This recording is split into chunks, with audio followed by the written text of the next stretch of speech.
तो देखो अभी हम लोग एक नया टॉपिक स्टार्ट करने वाले हैं जिसका नाम है ट्रांसपीरेशन। ट्रांसपीरेशन का मतलब क्या होता है? Loss of water from aerial part of plant. मतलब जो वाटर लॉस होगा ना, वो किस फॉर्म में लॉस होगा? वाटर वेपर फॉर्म में लॉस होगा। कहाँ से लॉस होगा? Aerial part of plant. Aerial part of plant का मतलब होता है, जैसे आप देख सकते हो यहाँ पे एक प्लांट है, इसका कुछ हिस्सा जो है वो ज़मीन के नीचे है जिसको रूट्स बोलते हैं, और बाकी का हिस्सा जो है वो ऊपर है। तो ये जो ऊपर का हिस्सा है ये किसके कांटेक्ट में है? ये एयर के कांटेक्ट में है, और रूट जो है वो एयर के कांटेक्ट में नहीं है। तो जो हिस्सा एयर के कांटेक्ट में डायरेक्ट, जो हिस्सा एयर का डायरेक्ट कांटेक्ट में उसी को क्या बोलते हैं? Aerial part. तो यहीं से जो वाटर लॉस होता है उसी को ट्रांसपीरेशन बोला जाता है। तो ट्रांसपीरेशन का डेफिनेशन होता है the loss of water from aerial part of plant, aerial parts of plant. तो ये प्लांट अपना वाटर क्यों लॉस करता है? तो इसका मोस्ट इम्पॉर्टेंट कारण है कि वाटर लॉस करने से क्या होता है? प्लांट अपने आप को ठंडा रखता है। क्योंकि देखो प्लांट कंटिन्यूसली सनलाइट में रहता है, और सनलाइट के कारण क्या होता है? प्लांट का बॉडी हीट होता है। तो प्लांट जब अपने बॉडी से वाटर को लॉस करता है तो वो वाटर जो लॉस हो रहा है वो प्लांट का बॉडी का हीट को लेके बाहर निकलता है। तो जब प्लांट का बॉडी से हीट लेके पानी बाहर निकल जाएगा तो प्लांट का बॉडी क्या हो जाएगा? ठंडा हो जाएगा। तो देखो प्लांट जितना भी वाटर कंज्यूम करता है उसका मैक्सिमम पार्ट वो ट्रांसपीरेशन में ही यूज़ करता है, मतलब अपने आप को ठंडा करने में यूज़ करता है। बहुत कम क्वांटिटी जो रहता है पानी का वो फोटोसिंथेसिस के लिए यूज़ करता है। तो ये चीज़ याद रखना कि प्लांट में ना फोटोसिंथेसिस से भी ज़्यादा इंपॉर्टेंट क्या है? ट्रांसपीरेशन। क्योंकि प्लांट पहले आपको अपने आप को जिंदा रखेगा तब ना खाना बनाएगा। खाना भी जरूरी है, बिना खाना का प्लांट जिंदा नहीं रह सकता, लेकिन गर्मी के कारण तो प्लांट वैसे ही मर जाएगा। तो पहले गर्मी से बचना जरूरी है। इसलिए प्लांट जितना भी पानी एब्जॉर्ब करता है उसका मोस्ट ऑफ वाटर वो क्या करता है? तो देखो यहाँ पे एक बुक में दिया भी है कि लगभग 98% पानी जो होता है वो प्लांट क्या करता है? ट्रांसपीरेशन के जरिए लॉस कर देता है। कितना परसेंट पानी? 98% पानी, मतलब अंदाज़ा लगा लो। और सिर्फ 2% पानी जो रहता है उसी को प्लांट किसके लिए यूज़ करता है? फोटोसिंथेसिस के लिए। ये चीज़ आपको समझ में आ रहा है? तो देखो ट्रांसपीरेशन होता है उसको चेक करने के लिए यहाँ पे अलग अलग एक्सपेरिमेंट किया गया है, ठीक है। जिसमें से सबसे पहला एक्सपेरिमेंट में क्या किया गया? एक प्लांट को लिया गया और उसको ना बेल जार से कवर कर दिया गया। मतलब बेल जार मतलब एक गिलास से बना हुआ जार है, उससे इसको कवर कर दिया गया। तो कुछ टाइम बाद ऑब्जर्व किया गया कि ये जो बेल जार है ना, इसका जो सरफेस है उसमें वाटर ड्रॉपलेट्स मतलब दिखाई देने लगा। मतलब यहाँ पे वाटर ड्रॉपलेट्स दिखाई देने लगा। तो पहले इसमें वाटर ड्रॉपलेट्स नहीं था और अभी वाटर ड्रॉपलेट्स दिख रहा है। इससे पता चल रहा है कि वो वाटर ड्रॉपलेट्स कहीं से आया होगा। तो एक्चुअली में हो क्या रहा है? प्लांट जो है ना वो वाटर को लॉस कर रहा है किस फॉर्म में? वाटर वेपर फॉर्म में। ये वाटर वेपर जब इस सरफेस के कांटेक्ट में आ रहे हैं तो दोबारा क्या हो जा रहे हैं? कंडेंस हो जा रहे हैं। कंडेंस मतलब दोबारा वाटर में कन्वर्ट हो जा रहे हैं, मतलब वाटर वेपर दोबारा वाटर में कन्वर्ट हो जा रहा है।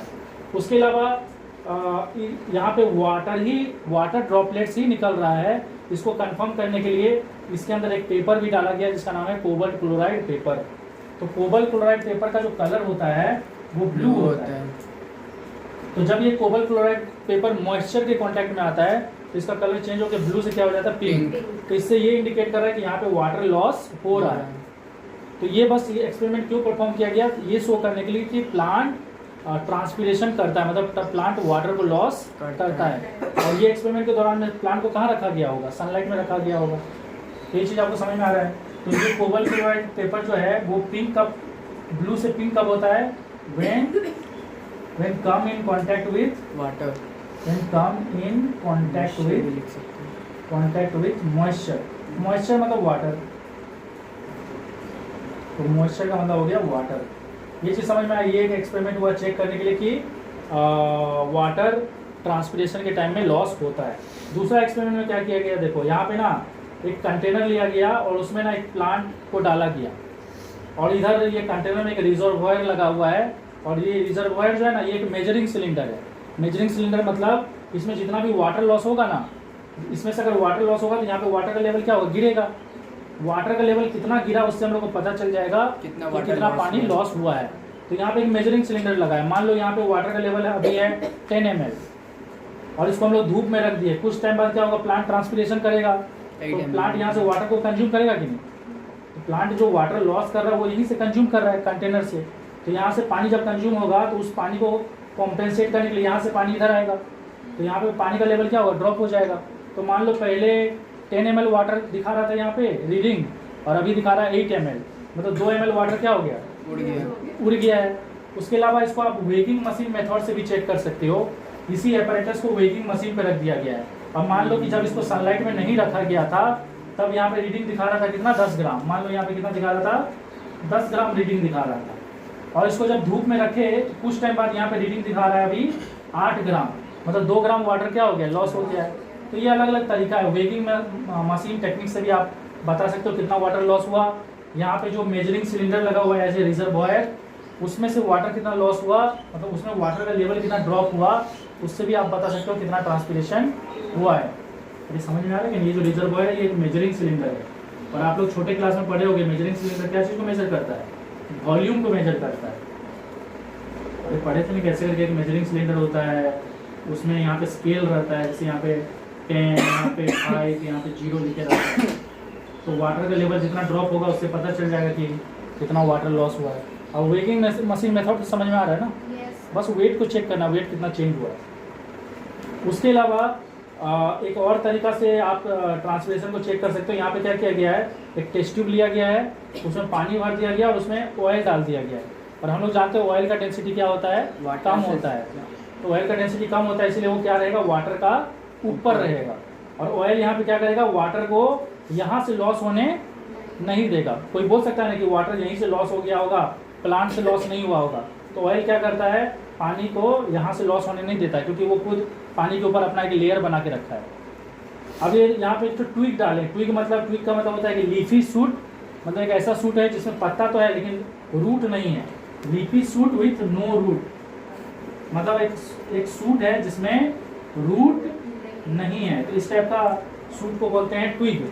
तो इस ट्विग को डाला गया और ये ट्विग भी क्या कर रहा है, वाटर को एब्जॉर्ब कर रहा है और लॉस कर रहा है। तो ग्रेजुअली क्या देखोगे, जो ऑयल का जो हाइट है वो ऑयल का जो हाइट है वो धीरे धीरे कहाँ जाने लगेगा, नीचे जाने लगेगा, मतलब हाइट कम होने लगेगा। तो इससे पता चलेगा कि वाटर लॉस हुआ है। तो यहाँ पे ऑयल 2 पर्पज से है। पहला पर्पज कि ऑयल वाटर को इवापोरेट नहीं होने देगा, और दूसरा ऑयल का जो हाइट ड्रॉप होगा उससे आपको पता चलेगा कि कितना वाटर लॉस हुआ है। तो ये सब अलग अलग तरीका है बस किसको चेक करने के लिए, ट्रांसपिरेशन को। इसके अलावा एक और एक्सपेरिमेंट है जिससे आप ट्रांसपिरेशन को चेक कर सकते हो, उसको हम अभी बताने वाले हैं, और उस तरीका का नाम है पोटोमीटर मेथड। तो देखो यहाँ पे हम लोग फिर से ट्रांसपिरेशन को स्टडी करने के लिए और एक एक्सपेरिमेंट किया गया जिसको बोलते हैं पोटोमीटर मेथड। इसमें क्या किया गया, एक पोटोमीटर लिया गया है जिसका नाम है गैनोम पोटोमीटर। तो सबसे पहला क्वेश्चन एराइज होता है कि पोटोमीटर होता क्या है। तो पोटोमीटर के बारे में याद रखो कि पोटोमीटर क्या है, it is a device which measure rate of intake of water by the plant। किसी भी प्लांट द्वारा कितना वाटर को खींचा गया है, मतलब किसी भी प्लांट द्वारा कितना पानी को एब्जॉर्ब किया गया है, उसको ये मेजर करता है। कौन, पोटोमीटर। पोटोमीटर एक ऐसा डिवाइस है, मतलब डिवाइस नहीं एक्चुअली, ये एक अरेंजमेंट है, इसमें बहुत सारा चीज़ है। ये सभी चीज़ मिलकर क्या करता है, ये मेजर करता है कि एक प्लांट कितना पानी को एब्जॉर्ब किया है। Rate of intake of water by plant which is nearly equal to rate of transpiration.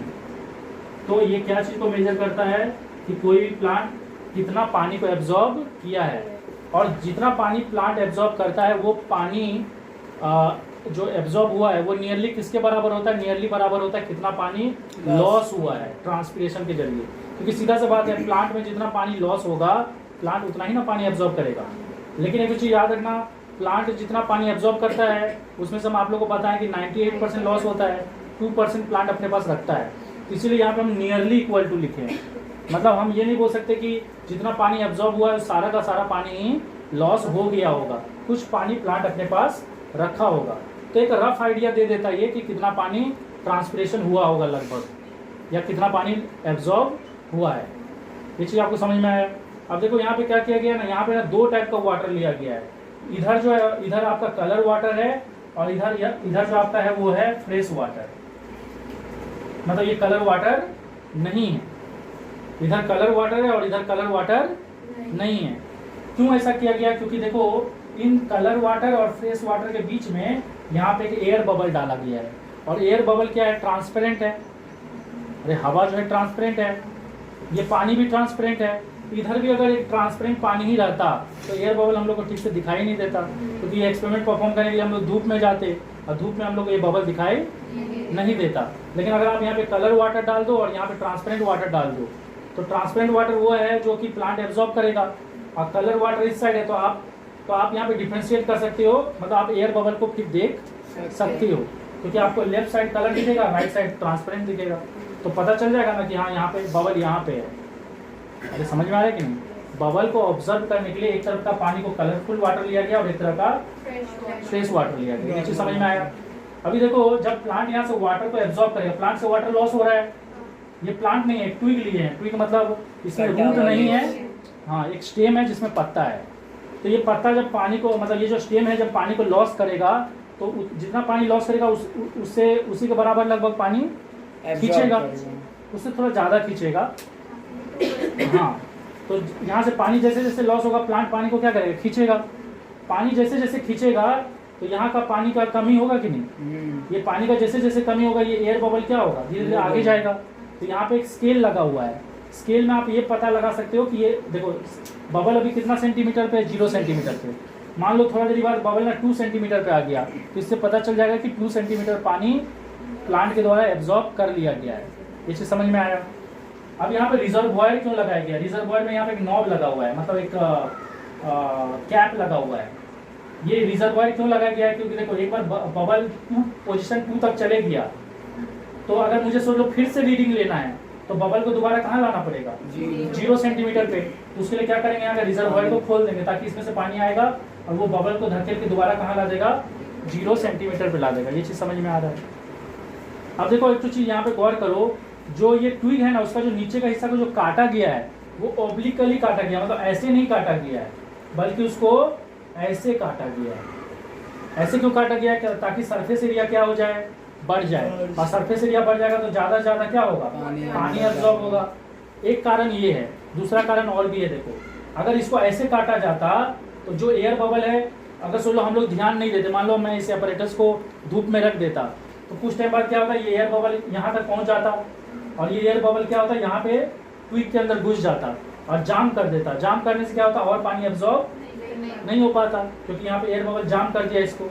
लेकिन अगर इसको आप नोकीला मतलब ऐसे ओब्लिकली काट दो तो जैसे ही एयर बबल आएगा वो इससे टकराएगा, टकराते देरी एयर बबल क्या होगा? फूट जाएगा, तो फिर पानी बन जाएगा। पानी, हाँ मतलब दोनों पानी मिक्स हो जाएगा फिर। तो आपको इससे पता चल जाएगा कि एयर बबल फूट चुका है, तो मतलब आपको फिर नया एयर बबल इंट्रोड्यूस करना पड़ेगा। लेकिन इस एक्सपेरिमेंट का सबसे बड़ा डिमेरिट यही है कि ये जो एयर बबल यहाँ पे इंट्रोड्यूस किया जा रहा है ना, इसको इंट्रोड्यूस करना बहुत मुश्किल है। और दूसरा और एक डिमेरिट है कि यहाँ पे ट्विग यूज़ किया जा रहा है। ट्विग एक प्लांट का बॉडी पार्ट है, प्लांट नहीं है, तो वो ज़्यादा देर तक सर्वाइव नहीं करेगा। मतलब इस एक्सपेरिमेंट को आप लंबे टाइम तक परफॉर्म नहीं कर सकते। और इस एक्सपेरिमेंट का एम क्या है? ये पता लगाना कि प्लांट कितना पानी एब्सॉर्ब कर रहा है, जो कि नियरली उस पानी के बराबर होगा जो पानी प्लांट लॉस किया है। अरे समझ में आ रहा है कि नहीं? पॉज कर दो।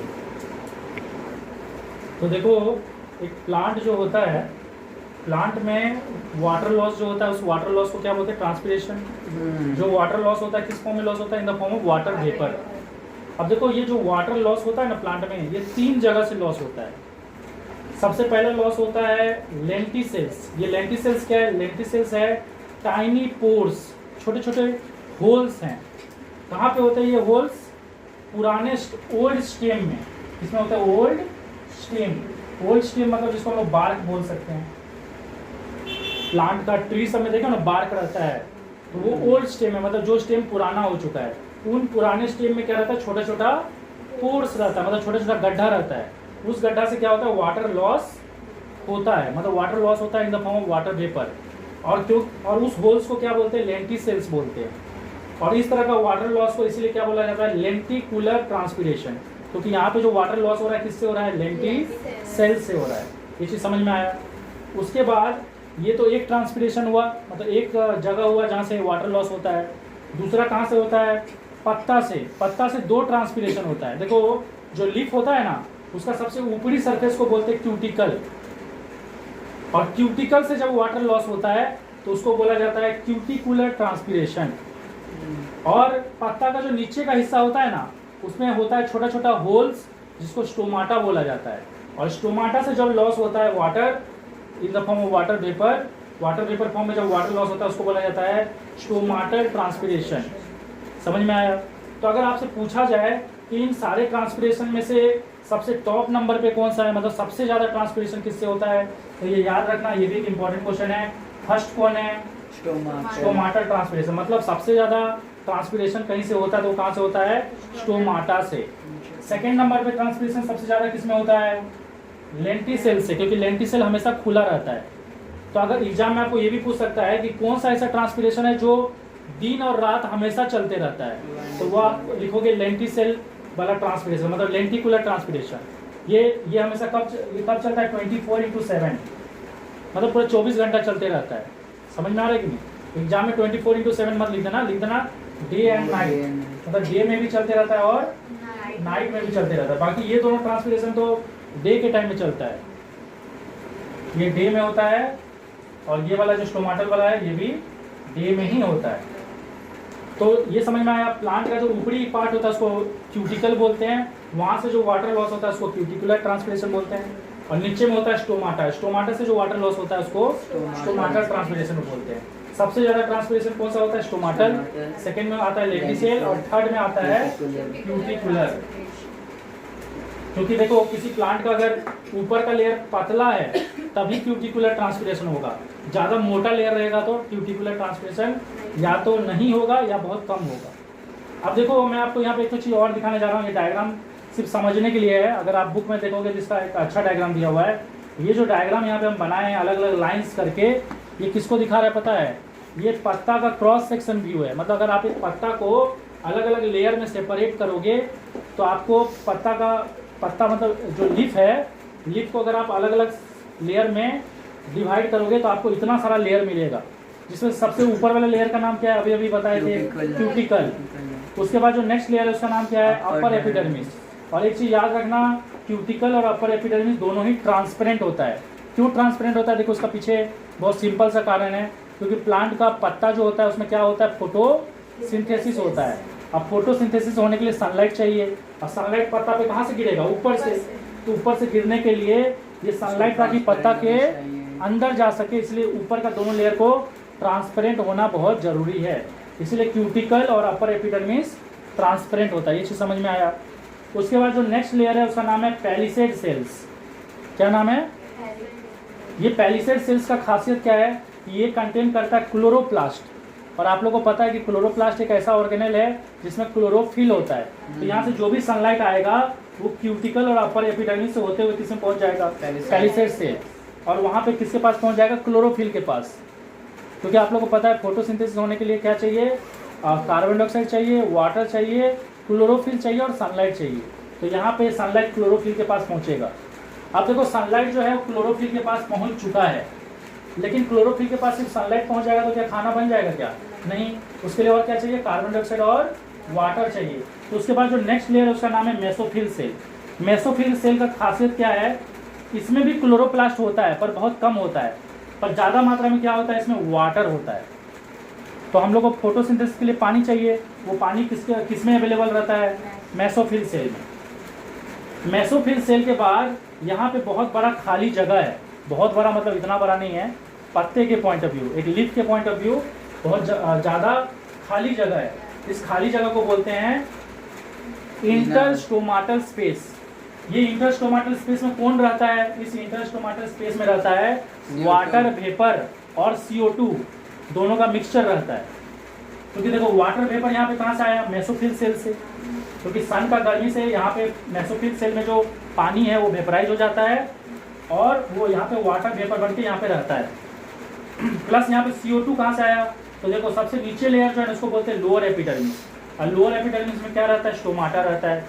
तो स्टोमाटा का काम क्या है? कार्बन डाइऑक्साइड को अंदर खींचना। तो जो भी कार्बन डाइऑक्साइड यहाँ से स्टोमाटा से आता है वो भी इंटरस्टोमाटल स्पेस में रहता है। तो यहाँ पे जो भी कार्बन डाइऑक्साइड है और जो वाटर मेसोफिल सेल में, ये दोनों क्लोरोफिल के पास जाता है, वहाँ पे सनलाइट के प्रेजेंस में उनको मिला के क्या बना दिया जाता है, खाना। खाना मतलब ग्लूकोज बना दिया जाता है। तो आप यहाँ पे देख सकते हो एक चीज़ यहाँ पे आप देख सकते हो कि जब प्लांट कार्बन डाइऑक्साइड लेता है उसी टाइम प्लांट से क्या लॉस हो जा रहा है, वाटर लॉस हो जा रहा है। तो एक तरह से हम लोग बोल सकते हैं कि प्लांट कार्बन डाइऑक्साइड लेने के लिए पैसा चुकाता है। पैसा चुकाता है किस फॉर्म में, वाटर वेपर फॉर्म में। और देखो स्टोमाटा जो है ना वो दिन भर खुले रहता है, क्योंकि दिन भर क्या चलते रहता है, फोटोसिंथेसिस। अब फोटोसिंथेसिस करने के लिए प्लांट को क्या चाहिए, CO2 चाहिए। तो दिन भर स्टोमाटा खुले रहता है, तो साथ में दिन भर वाटर भी लॉस होते रहता है। लेकिन रात को फिर ये स्टोमाटा बंद हो जाता है, क्योंकि रात को फोटोसिंथेसिस नहीं होता है, तो रात को स्टोमाटा ट्रांसपिरेशन बंद हो जाता है।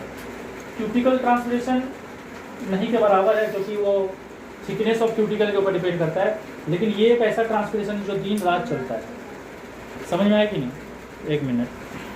तो आपके बुक में जो डायग्राम हम यहाँ पे बनाए ना, इतना गंदा सा समझने लायक डायग्राम है, उसी को यहाँ पे देखो इस टाइप का बनाया है।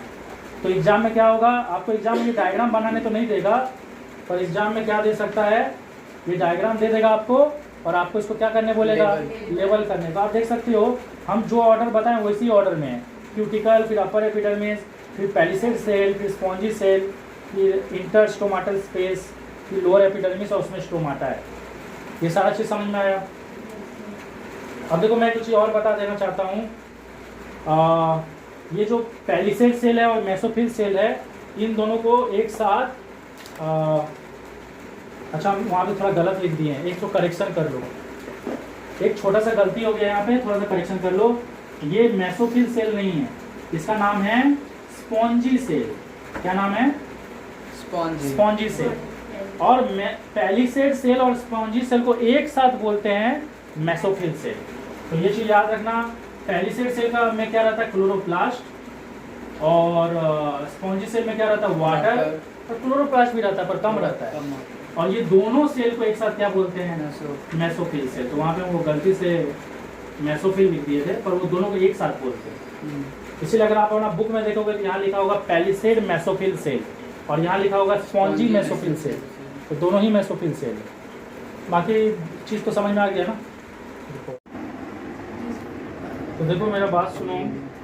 हम लोग जानते हैं कि एक प्लांट में 3 तरह का ट्रांसपिरेशन होता है। एक होता है लेंटिकुलर ट्रांसपिरेशन। लेंटिकुलर ट्रांसपिरेशन जो है वो हमेशा होते रहता है। एक होता है क्यूटिकुलर ट्रांसपिरेशन। क्यूटिकुलर ट्रांसपिरेशन होता है प्लांट का पत्ता का, लीफ का ऊपरी सरफेस से होता है। उसको क्यूटिकुलर ट्रांसपिरेशन क्यों बोलते हैं, क्योंकि ऊपरी लेयर का नाम ही है क्यूटिकल।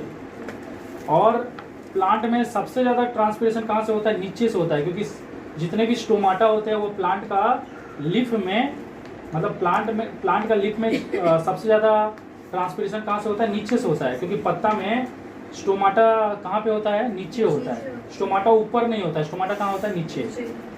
तो यहाँ पे ये एक एक्सपेरिमेंट परफॉर्म किया गया है। वो एक्सपेरिमेंट से ये पता चल रहा है कि जो स्टोमाटल ट्रांसपिरेशन है वो क्यूटिकुलर ट्रांसपिरेशन से क्या है, बहुत ज़्यादा है।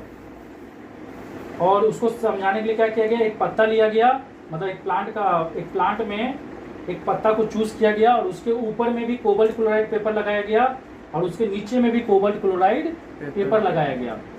और हम लोग जानते हैं कि स्टोमाटल ट्रांसपिरेशन सबसे ज़्यादा होता है, और क्यूटिकुलर ट्रांसपिरेशन कहाँ से होता है, ऊपर से होता है। मतलब जहाँ पे क्यूटिकल है, पत्ता का ऊपरी हिस्सा को क्यूटिकल बोलते हैं, पत्ता का नीचे का हिस्सा को लोअर एपिडर्मिस बोलते हैं।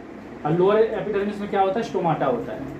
तो यहाँ से कौन सा ट्रांसपिरेशन होगा, स्टोमाटल ट्रांसपिरेशन, क्योंकि यहाँ पे स्टोमाटा है।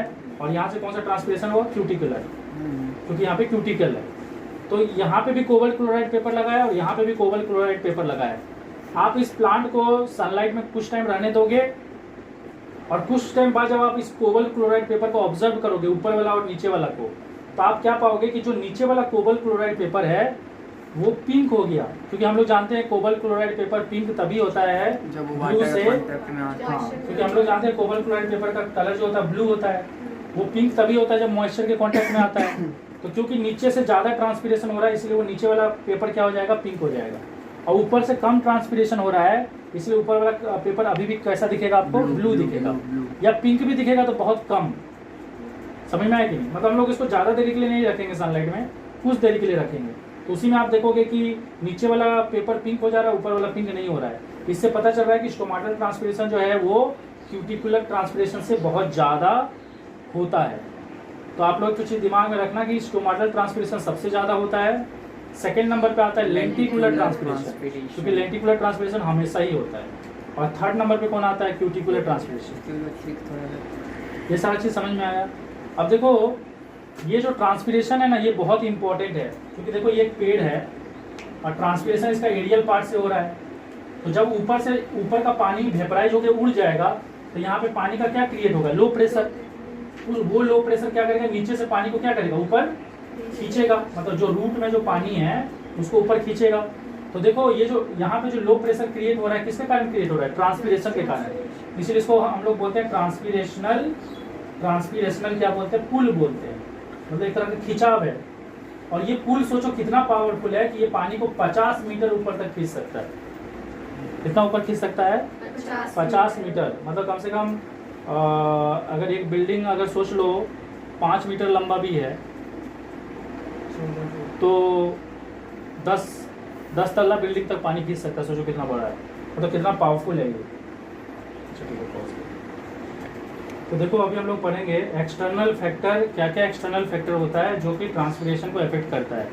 मतलब एक्सटर्नल फैक्टर मतलब जो प्लांट का फैक्टर नहीं है, बाहरी फैक्टर, मतलब प्लांट के बाहर जो भी फैक्टर है वो कैसे ट्रांसपिरेशन को अफेक्ट करता है। तो सबसे पहला फैक्टर है इंटेंसिटी ऑफ सनलाइट।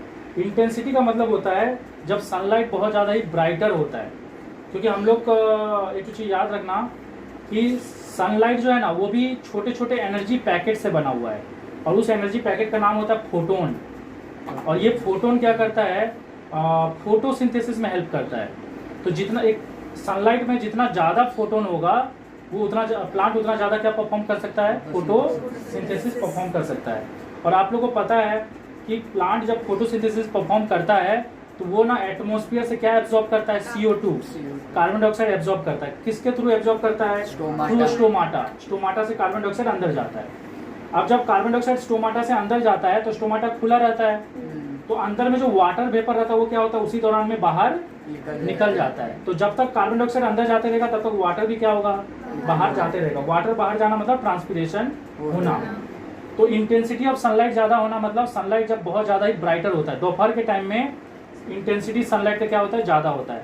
इंटेंसिटी मतलब एनर्जी, सनलाइट में जो एनर्जी है वो सबसे ज़्यादा कब होता है? दोपहर के टाइम में। सुबह के टाइम में और शाम के टाइम में कम होता है। तो ज़्यादा जब सनलाइट का इंटेंसिटी ज़्यादा होता है तो प्लांट फोटोसिंथेसिस भी क्या करता है?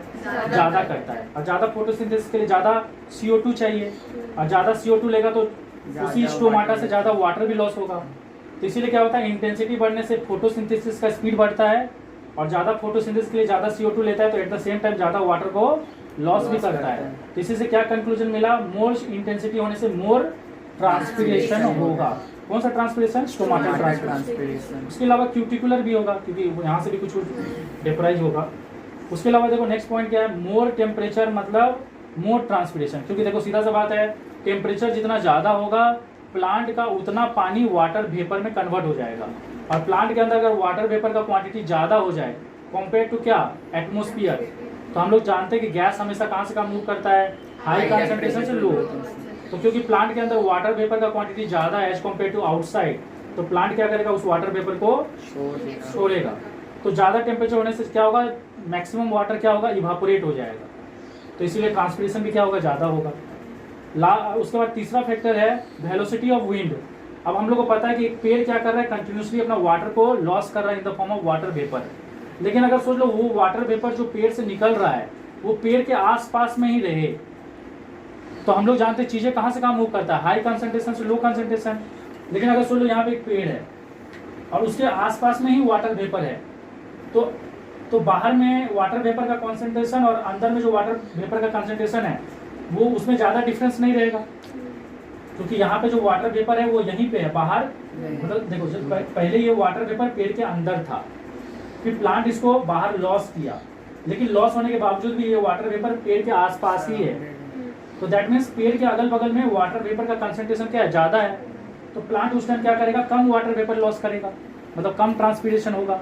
लेकिन अगर सुनो यहाँ से हवा बह रहा है हवा क्या करेगा, इन वाटर वेपर को जो पेड़ के पास में उसको अपने साथ उड़ा के ले जाएगा। तो फिर से यहाँ पे वाटर वेपर का क्या कंसंट्रेशन क्या होगा, कम हो जाएगा। तो पेड़ क्या करेगा, उस लो कंसंट्रेशन को फुलफिल करने के लिए और वाटर वेपर को लूज करेगा। तो इसलिए विंड का स्पीड जितना ज़्यादा होगा वो अपने साथ उतना ज़्यादा वाटर वेपर को कैरी करेगा, और जितना ज़्यादा वाटर वेपर कैरी करेगा उतना ज़्यादा क्या होगा, ट्रांसपिरेशन होगा। चीज़ें समझ में आ रही है। तो देखो हम लोग अभी तक 3 फैक्टर पढ़ चुके हैं जो कि ट्रांसपिरेशन को इफेक्ट करता है। चौथा फैक्टर क्या है, ह्यूमिडिटी। ह्यूमिडिटी का मतलब हो गया कि एटमॉस्फेयर में पहले से ही वाटर वेपर का कंसंट्रेशन बहुत ज़्यादा है। तो सीधा सा बात है, एटमॉस्फेयर में क्योंकि वाटर वेपर का कंसंट्रेशन ऑलरेडी ज़्यादा है, तो पेड़ अगर कंपेयर किया जाए, कंसंट्रेशन डिफरेंस को कंपेयर किया जाए, तो पेड़ और जो भी पेड़ है, जो भी ट्री है और उसके जो सराउंडिंग है उसके बीच में कंसंट्रेशन डिफरेंस क्या होगा, कम होगा। और कम कंसंट्रेशन डिफरेंस होने के कारण पेड़ क्या होगा, कम वाटर को लॉस करेगा। मान लो पेड़ के अंदर में 60% वाटर वेपर है और बाहर में 50% वाटर वेपर है, तो कंसंट्रेशन डिफरेंस कम है, तो दोनों का कंसंट्रेशन लगभग बराबर है। तो उस केस में पेड़ क्या होगा, कम वाटर वेपर को लॉस करेगा क्योंकि बाहर में ऑलरेडी वाटर वेपर है। तो वही लिखे हैं, presence of more water vapour in atmosphere around trees lead to low concentration difference between tree and atmospheric water vapour and hence low transpiration. उसके अलावा देखो, अगर CO2 का क्वांटिटी, कार्बन डाइऑक्साइड का क्वांटिटी सराउंडिंग में मतलब एयर में बहुत ज़्यादा क्या हो जाए, बढ़ जाए, तो ट्री क्या करता है, अपना स्टोमाटा को बंद कर लेता है। क्यों बंद कर लेता है, क्योंकि बाहर में कार्बन डाइऑक्साइड बहुत ज़्यादा है, तो पेड़ को जितना कार्बन डाइऑक्साइड चाहिए वो उसको कम टाइम में ही मिल जाता है। अरे बाहर में अगर कार्बन डाइऑक्साइड कम होगा तो पेड़ को अपना स्टोमाटा खोल के रखना पड़ेगा ताकि वो कार्बन डाइऑक्साइड कंटिन्यूसली लेते रहे, क्योंकि बाहर में कार्बन डाइऑक्साइड क्या है, कम है। लेकिन अगर सोच लो बाहर में कार्बन डाइऑक्साइड एनफ है, मतलब जितना होना चाहिए उससे ज़्यादा है, तो पेड़ को जितना कार्बन डाइऑक्साइड चाहिए वो उतना ले लेगा, और उसके बाद उसको और कार्बन डाइऑक्साइड नहीं चाहिए तो अपना स्टोमाटा को क्या करेगा, बंद कर लेगा। और स्टोमाटा जैसे ही बंद करेगा तो जो वाटर वेपर स्टोमाटा से बाहर निकल रहा था वो भी निकलना बंद हो जाएगा। तो उसके कारण क्या होगा, ट्रांसपिरेशन कम हो जाएगा। इसलिए लिखे हैं CO2 लेवल एटमॉस्फेयर में बढ़ने से स्टोमाटा बंद हो जाता है, और स्टोमाटा बंद होने के कारण ट्रांसपिरेशन भी क्या हो जाता है, घट जाता है। नेक्स्ट है, लो एटमॉस्फेरिक प्रेशर के कारण क्या होता है, ट्रांसपिरेशन बढ़ता है। मतलब एटमॉस्फेयर का प्रेशर क्या हो गया है, कम हो गया है। तो देखो हम लोग जानते हैं कि एटमॉस्फेयर का प्रेशर और प्लांट के अंदर का प्रेशर हमेशा क्या रहता है, बैलेंस रहता है। जैसे एटमॉस्फेयर का प्रेशर और हमारे बॉडी का जो ब्लड प्रेशर है वो हमेशा बैलेंस रहता है। लेकिन अगर सोच लो बाहर का प्रेशर कम हो जाए, तो हम लोग जानते हैं हर चीज़ कहाँ से कहाँ मूव करता है, हाई प्रेशर से लो प्रेशर। तो पेड़ में भी वही चीज़ होगा, पेड़ के अंदर जो प्रेशर है वो ज़्यादा है और बाहर का जो प्रेशर है वो क्या है, तो वाटर वेपर क्या होगा, बाहर ज़्यादा जाएगा, तो ट्रांसपिरेशन क्या होगा, बढ़ जाएगा। तो इसीलिए बोला गया है कि एटमॉस्फेरिक प्रेशर कम होने से ट्रांसपिरेशन क्या होगा, ज़्यादा होगा। तो देखो अभी तक हम लोग जितना भी फैक्टर पढ़े वो एक्सटर्नल फैक्टर था, मतलब वो पेड़ का हिस्सा नहीं था, ट्री का हिस्सा नहीं था। लेकिन अभी जो पढ़ने वाले वो ट्री का ही प्रॉब्लम है। अगर सोच लो किसी कारण से ट्री को सफिशिएंट पानी रूट से नहीं मिल रहा है और ट्री को सर्वाइव भी करना है, तो ट्री क्या करता है उस केस में, अपना स्टोमाटा को जानबूझकर बंद कर लेता है। क्यों बंद कर लेता है, क्योंकि उसको पानी को बचा के रखना है, क्या चीज़ के लिए, फोटोसिंथेसिस के लिए। मैं क्या बोल रहा हूँ फिर से समझो, किसी कारण से अगर सोच लो कि गर्मी बहुत ज़्यादा है और जो अंडरग्राउंड वाटर है उसका क्वांटिटी क्या है, कम है, तो जो मतलब मान लो वो पेड़ जहाँ पे है वहाँ पे पानी, अंडरग्राउंड वाटर जो है ना वो कम है, तो पेड़ को सफिशिएंट पानी नहीं मिलेगा रूट से। और पेड़ को अगर सफिशिएंट पानी नहीं मिलेगा तो पेड़ क्या करता है, उसके पत्तों में जितना भी स्टोमाटा रहता है उसको बंद कर देता है, क्योंकि उस टाइम ना उसको वो पानी को क्या चीज़ के लिए चाहिए, फोटोसिंथेसिस के लिए भी बचा के रखना है। और उसके अलावा वो फर्दर ये भी कारण है कि उसके पास पानी कम है, और पानी कम होने से वो फोटोसिंथेसिस आगे परफॉर्म भी कर नहीं सकता। थोड़ा सा चीज़ों को रिलेट करके समझो, पेड़ के पास पानी कम है और फोटोसिंथेसिस करने के लिए पानी भी चाहिए और कार्बन डाइऑक्साइड भी चाहिए। अब ऑलरेडी क्योंकि उसके पास पानी कम है तो वो कार्बन डाइऑक्साइड लेके भी क्या करेगा, और कार्बन डाइऑक्साइड लेने के लिए अगर अपना स्टोमाटा खोला भी तो उसके अंदर जो भी पानी है थोड़ा बहुत वो भी लॉस हो जाएगा। तो ओवरऑल वो क्या करता है, उस पानी को प्रिजर्व करके रखता है। पानी को प्रिजर्व करके रखना क्यों जरूरी है, क्योंकि कहीं ना कहीं आप लोग एक तो चीज़ पढ़े हो कि पानी उसको मैकेनिकल स्टिफनेस प्रोवाइड करता है। तो अगर पूरा पानी उसका खत्म हो जाएगा तो वो अपना मैकेनिकल स्टिफनेस खो देगा और पेड़ क्या हो जाएगा, कमज़ोर हो जाएगा। और कमज़ोर पेड़ का हवा या कुछ भी से टूट भी सकता है। अरे समझ में आ रहा है कि नहीं? उसके अलावा हम लोग को ये भी पता है कि प्लांट एक लिविंग ऑर्गेनिज्म है। अब प्लांट का सेल भी क्या चीज़ से बना हुआ है? पानी से बना हुआ है। तो अगर वो पूरा पानी खो देगा तो उसका सेल सब मर जाएगा। तो इन सभी कारण से वो क्या करता है, जब उसके पास पानी का कमी होता है तो अपना स्टोमाटा को जानबूझकर बंद कर देता है ताकि ट्रांसपीरेशन ना हो, मतलब उसके अंदर जो भी थोड़ा बहुत पानी बचा है वो रहे। और वो ये चीज़ को कब तक करेगा? जब तक कि उसको पानी सफिशिएंट मिल ना जाए। अच्छा ठीक है, मैं बात सुनो। प्लांट अपने अंदर क्या क्या एडेप्टेशन लाता है ताकि ट्रांसपीरेशन को क्या कर सके? कम कर सके। और ये एडेप्टेशन उन्हीं प्लांट के द्वारा किया जाता होगा जिन प्लांट्स के पास पानी जो अवेलेबल है वो कम है, इनसफिशिएंट। समझ में आ रहा है? तो सबसे पहला चीज प्लांट क्या करता है? Sunken stomata. जैसे आप ये देख सकते हो, ये एक पत्ता है और इस पत्ता में जो स्टोमाटा है ना वो सरफेस पे नहीं है, वो स्टोमाटा कहाँ है? अंदर है। संकेन मतलब सिंक है, सिंक मतलब अंदर की तरफ है। और सिर्फ सिंक ही नहीं है, ये स्टोमाटा का जो जहाँ से भी ये वाटर वेपर लॉस होगा ना, वहाँ पे क्या है? हेयर है, हेयर जैसा स्ट्रक्चर है। ये हेयर क्या करता है? वाटर वेपर को क्या करता है? ट्रैप कर लेता है। समझ में आया? तो जैसे सोच लो कि सरफेस पे अगर स्टोमाटा रहता तो वहाँ से वाटर वेपर डायरेक्टली बाहर चले जाता। अब क्योंकि स्टोमाटा अंदर की तरफ ऐसे दबा हुआ है तो उसको सरफेस तक आने में टाइम लगेगा। प्लस वो सरफेस जो है ना कवर किससे है? हेयर से। तो वो क्या करेगा? वाटर वेपर को ट्रैप कर लेगा। तो ट्रांसपीरेशन तो होगा लेकिन कम होगा, या एक तरह से बोल सकते हो स्लो होगा, मतलब ट्रांसपीरेशन का स्पीड को कम कर देगा। ये चीज समझ में आया? दूसरा चीज प्लांट क्या करता है? फ्यूअर स्टोमाटा, मतलब वो अपना पत्तों में स्टोमाटा का क्वांटिटी क्या रखता है? कम रखता है, ताकि स्टोमाटल ट्रांसपीरेशन क्या हो जाए? कम हो जाए। क्योंकि स्टोमाटल ट्रांसपीरेशन ही सबसे ज्यादा वाटर को बाहर निकालता है। कुछ प्लांट क्या करते हैं? कुछ प्लांट का जो पत्ता होता है ना वो बहुत पतला पतला पत्ता होता है। बहुत सारे प्लांट के पत्ते देखते हो कि बड़ा बड़ा पत्ता। तो अगर कहीं पे किसी प्लांट के पास बड़ा बड़ा पत्ता है, मतलब समझ लो वहाँ पे वाटर का सप्लाई क्या है? बहुत ज़्यादा है। और कहीं पे किसी प्लांट में अगर छोटा छोटा पत्ता है, पतला पतला पत्ता, तो समझ लेना वहाँ पे वाटर का सप्लाई क्या है? कम है। वो लोग अपना पत्ता को पतला क्यों रखते हैं? ताकि स्टोमाटा, क्योंकि पत्ता जितना कम रहेगा, पत्ता जितना पतला रहेगा, सरफेस एरिया कम होगा, और सरफेस एरिया कम होगा तो उसमें स्टोमाटा भी क्या होगा? कम होगा। तो स्टोमाटल ट्रांसपीरेशन कम हो जाएगा। बहुत सारे प्लांट क्या करते हैं जो रेगिस्तान में रहते हैं, जैसे कि एग्जांपल के तौर पर हो गया कैक्टस। तो ये जो कैक्टस प्लांट होता है ना वो क्या करता है? स्टोमाटल ट्रांसपीरेशन से बचने के लिए अपना पत्तों को किस में कन्वर्ट कर देता है? स्पाइन्स में। मतलब वहाँ पे उसका पत्ता नहीं रहता, बल्कि पत्ता की जगह क्या रहता है? कांटा रहता है। और कांटा में तो स्टोमाटा होगा नहीं, तो वो प्लांट ना जानबूझकर अपना पत्ता को क्या चीज़ से रिप्लेस कर दिया है? स्टोमाटा से, सॉरी, अपना पत्ता को क्या चीज़ से रिप्लेस कर दिया है? कांटा से। कांटा मतलब स्पाइन से, ताकि स्टोमाटल ट्रांसपीरेशन ना हो। ये चीज़ समझ में आ रहा है? अब आप बोलोगे सर जानबूझकर बोलने का मतलब आपको क्या हो रहा है? मतलब रातों रात कर दे रहा है क्या? ऐसा नहीं है। ये सब एक इवोल्यूशन प्रोसेस है। ये सब मतलब मिलियंस ऑफ ईयर में हुआ होगा, ऐसा नहीं है कि एक दो दिन में हो गया होगा। ये समझ में आ रहा है कि हाँ, उस एरिया का हैबिटेट जैसा है उसके हिसाब से वो अपना बॉडी को डिजाइन किया है। कुछ प्लांट क्या करते हैं? अपना क्यूटिकल को बहुत थिक कर लेते हैं ताकि क्यूटिकुलर ट्रांसपीरेशन क्या हो सके? कम हो सके। मतलब उसका पत्ता के ऊपर जो क्यूटिकल होगा वो बहुत मोटा होगा। तो एग्जाम्पल में हो गया बनियान ट्री। देखो सिग्निफिकेंस ऑफ ट्रांसपीरेशन, मतलब ट्रांसपीरेशन का इम्पोर्टेंस क्या है, मतलब ट्रांसपीरेशन से क्या फ़ायदा होता है। सबसे पहला फ़ायदा प्लांट को होता है कूलिंग इफेक्ट, क्योंकि हम लोग को पता है कि प्लांट से जब वाटर वेपर लॉस होगा तो वो वाटर वेपर प्लांट का गर्मी जो है, प्लांट के अंदर जो हीट है उसको अपने साथ लेके बाहर निकलेगा। अरे क्योंकि प्लांट के अंदर वो वाटर वेपर नहीं था, प्लांट के अंदर वो वाटर था। तो वाटर वेपर में कैसे बदला होगा? प्लांट का हीट लेके।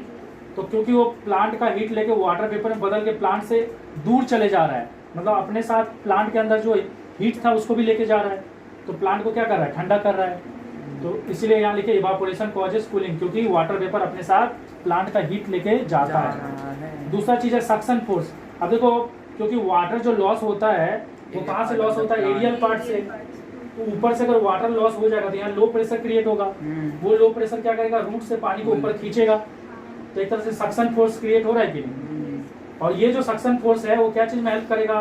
Distribution of water and minerals में। मतलब जो वाटर और मिनरल रूट्स में था वो इस सक्शन फोर्स के कारण ऊपर का पार्ट तक पहुंच जाएगा। अरे क्योंकि जब वाटर ऊपर जाएगा तो उसके साथ मिनरल्स भी जाएगा ना। उसके अलावा देखो सबसे इम्पोर्टेंट बात है ट्रांसपिरेशन का, कि ट्रांसपिरेशन क्या कॉज करता है, रेनफॉल।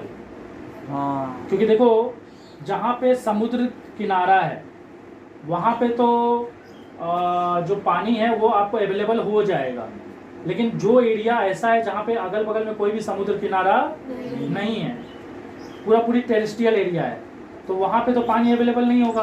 तो समुद्र से पानी को वहाँ तक पहुँचाने वाला काम कौन करेगा, प्लांट करता है। अरे हम क्या बोल रहे समझ में आ रहा है। तो एक तो चीज़ तो हुआ कि जो समुद्र से पानी इवापोरेट हुआ, एक बार फिर से सुन लो, जो एरिया समुद्र किनारे के आसपास है वहाँ पे बारिश कैसे हो रहा है, समुद्र का पानी इवापोरेट हो रहा है और वही बारिश कर रहा है उन एरियाज में। लेकिन जो एरिया समुद्र के आसपास नहीं है, मतलब समुद्र से दूर है, वहाँ पे भी तो पानी चाहिए ना, मतलब वहाँ पे भी तो बारिश चाहिए ना। तो वहाँ पे बारिश कौन प्रोवाइड करता है, पेड़ प्रोवाइड करता है। क्यों पेड़ प्रोवाइड करता है, पेड़ क्या करता है, अंडरग्राउंड पानी को खींचता है, उसको इवापोरेट करता है। वो इवापोरेट वाला पानी जब ऊपर जाता है तो फिर कंडेंस होकर क्या करता है, बारिश करता है।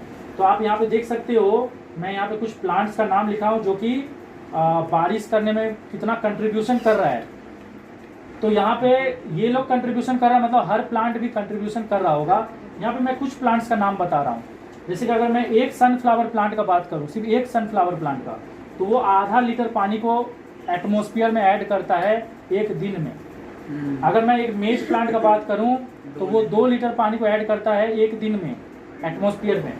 और मैं अगर एक एप्पल ट्री का बात करूं तो वो 30 लीटर पानी ऐड करता है एक दिन में एटमॉस्फेयर में। और यही पानी ऊपर जाके क्या करता है, फिर अलग अलग जगह बारिश करता है। तो कहीं कहीं आप देख सकते हो बारिश करने के लिए पेड़ का होना बहुत ज़रूरी है, क्योंकि पेड़ क्या कर रहा है, कंटिन्यूसली एटमॉस्फेयर में वाटर को लॉस कर रहा है और वही पानी बारिश होके आता है और फिर वही पानी तालाब, नदी ये सब में भरता है, जिसको हम लोग कंज्यूम करते हैं। तो पेड़ उन जगह पे होना बहुत ज़रूरी है जहाँ पे समुद्री एरिया नहीं है, क्योंकि वहाँ पे पानी पहुँचाने का काम यही करेगा। क्योंकि जो भी अंडरग्राउंड वाटर है उसको अलग अलग जगह डिस्ट्रीब्यूट कर देगा, कौन, पेड़ करेगा। तो चीज़ आपको समझ में आ रहा है। ठीक है, ये चीज़ थोड़ा सुन लो। गटेशन और एक्सुडेशन ये दोनों एक ही चीज़ है, और इन दोनों का मतलब क्या होता है, देखो सुबह का टाइम में और शाम के टाइम में ट्रांसपिरेशन क्या होता है, कम होता है, क्योंकि उस टाइम जो सनलाइट है उसका इंटेंसिटी क्या है, कम है। तो सुबह का टाइम में और शाम के टाइम में ट्रांसपिरेशन क्या होता है, कम होता है। लेकिन रूट प्रेशर क्या होता है, बहुत ज़्यादा, मतलब रूट ना बहुत ज़्यादा पानी को क्या करता है, खींच लिया रहता है अपने अंदर। और रूट का जो सेल रहता है वो सारा सेल क्या हो जाता है, टर्जिड हो जाता है। और वो जो टर्जिड सेल है वो अपने अंदर का पानी को किधर पुश करना चाहता है, ऊपर पुश करना चाहता है। लेकिन ऊपर से जो वाटर लॉस होना चाहिए ट्रांसपिरेशन के जरिए वो हो नहीं रहा, तो ये सारा पानी ऊपर चले जाएगा, ये सारा पानी चले जाएगा ऊपर, हर पत्ता सब में, हर स्टेम सब में, हर ब्रांच सब में पानी चले जाएगा। और इन पानी के कारण क्या होगा, सारा सेल जो है ना प्लांट के अंदर जितना भी सेल है सारा का सारा सेल क्या हो जाएगा, टर्जिड हो जाएगा। और प्लांट अगर इस पानी को लॉस नहीं किया तो उसका सेल क्या हो सकता है, बस्ट हो सकता है। बस्ट होगा सेल तो मर जाएगा। तो एक बार फिर से समझ लो, सुबह और शाम के टाइम में प्लांट के पास पानी तो सफिशिएंट रहता है, क्योंकि रूट अपने अंदर पानी बहुत ज़्यादा भर लिया है और वो पानी को हर जगह डिस्ट्रीब्यूट भी कर रहा है, लेकिन ट्रांसपिरेशन कम हो रहा है, मतलब वाटर लॉस कम हो रहा है। तो प्लांट के अंदर पानी का क्वांटिटी क्या होगा, एक्सेस हो जाएगा, जितना होना चाहिए उससे कहीं ज़्यादा हो जाएगा।